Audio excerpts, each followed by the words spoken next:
मीरपुर नाम के शहर में तेजस अपनी पत्नी नीरू के साथ रहता था। पति पत्नी दोनों ही नौकरी करते थे। एक दिन तेजस गांव अपनी माँ के पास फोन करता है। हेलो, प्रणाम माँ।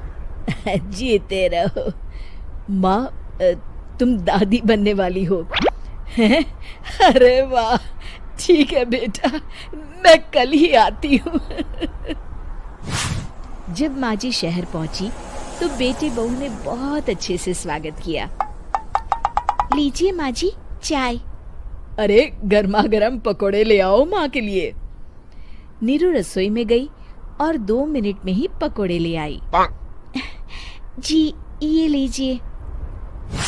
बहू जादू से बनाए हैं क्या? अभी तो रसोई में गई थी। यम्मी। माँ जी, शीला रसोई में पकोड़े तल रही है, मैं बस लेकर आई। हे भगवान, मेरा धर्म भ्रष्ट कर दिया तूने। अब तो गंगा जल से शुद्धिकरण करना होगा। दूसरे दिन, माँ जी मैंने नाश्ता बना दिया है, ऑफिस जा रही हूँ। पर अभी तो घर का सारा काम पड़ा है। शीला आती ही होगी, झाड़ू पोछा बर्तन कपड़े वो सब कर लेगी। हमारे जमाने में घर का सारा काम हम ही करते थे। जी माँ जी, आप बहुत होशियार हैं, मैं घर ऑफिस दोनों नहीं संभाल पाती। तो जरूरत क्या है घर से बाहर जाकर चाकरी करने की? वैसे भी घर का काम खुद करने से घर में बरकत आती है, समझी? पर माँ जी। पर वर कुछ नहीं, इस महीने की पगार मिले फिर ऑफिस बंद। हाँ। रात को नीरू तेजस से कहती है, सुनिए जी, माँ जी बोल रही थी कि मैं नौकरी छोड़ दूं। वैसे ठीक ही तो है, अभी तुम्हें आराम की जरूरत है।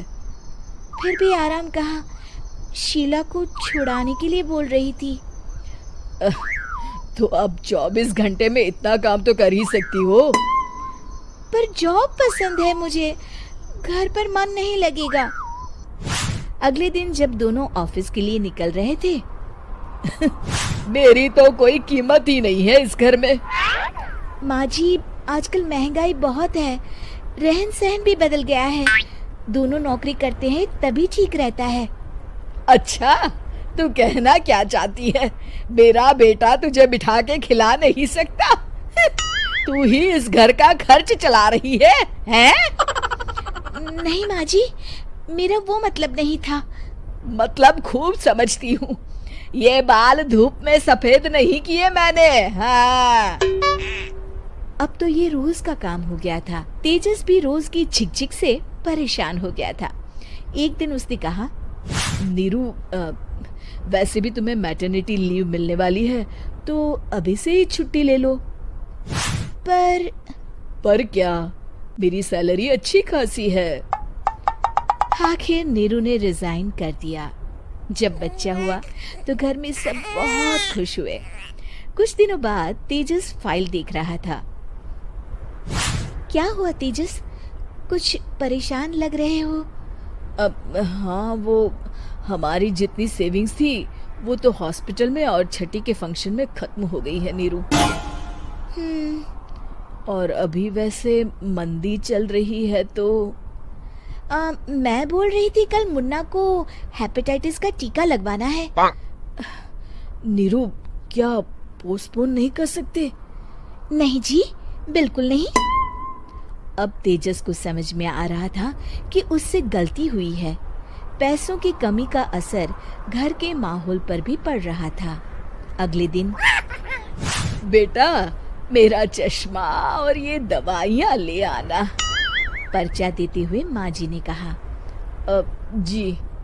तेजस, मुन्ना के लिए दूध का डिब्बा और डायपर भी ले आना, और ये किराने के सामान की लिस्ट है, इसे भी लाना है। तेजस गुस्से में लिस्ट मरोड़कर फेंकता है और चिल्लाता है, पैसे क्या पेड़ पर उगते हैं? ये ले आना, वो ले आना। अरे पर ये जरूरत का सामान ही है। वो गुस्से में बिना कुछ कहे ऑफिस चला गया। अरे लंच तो ले जाइए। नीरू दौड़कर डिब्बा पकड़ाती है। एक दिन खाना खाने के बाद, नीरू, अब तो मुन्ना कुछ बड़ा हो गया, तो अब तुम वापस ज्वाइन कर लो ना जॉब। पर इस रिसेशन में जॉब मिलना बहुत मुश्किल है। ट्राई तो करो। फिर मुन्ना, माँ जी है ना, और एक फुल टाइम मेड भी लगा लेंगे। पर माँ जी, उन्हें तो पसंद नहीं। तभी माँ जी वहाँ आ जाती है और प्यार से नीरू के सर पर हाथ फेरते हुए बोलती है, अब मेरी समझ में आ गया बहू, पहले के और अब के समय में अंतर है। तुम काम शुरू करो, मुन्ना की जिम्मेदारी मेरी। मेरी प्यारी माँ जी। ये कहकर नीरू उनके गले लग गई। शिक्षा, परिवर्तन संसार का नियम है, हमें भी समय के साथ चलना चाहिए। उम्मीद है कि आपको हमारी ये कहानी पसंद आई होगी। कृपया हमारे चैनल को सब्सक्राइब करें और सभी अपडेट्स के लिए बेल आइकन जरूर क्लिक करें। और हाँ, वीडियो लाइक और शेयर करना मत भूलिएगा। Bye bye.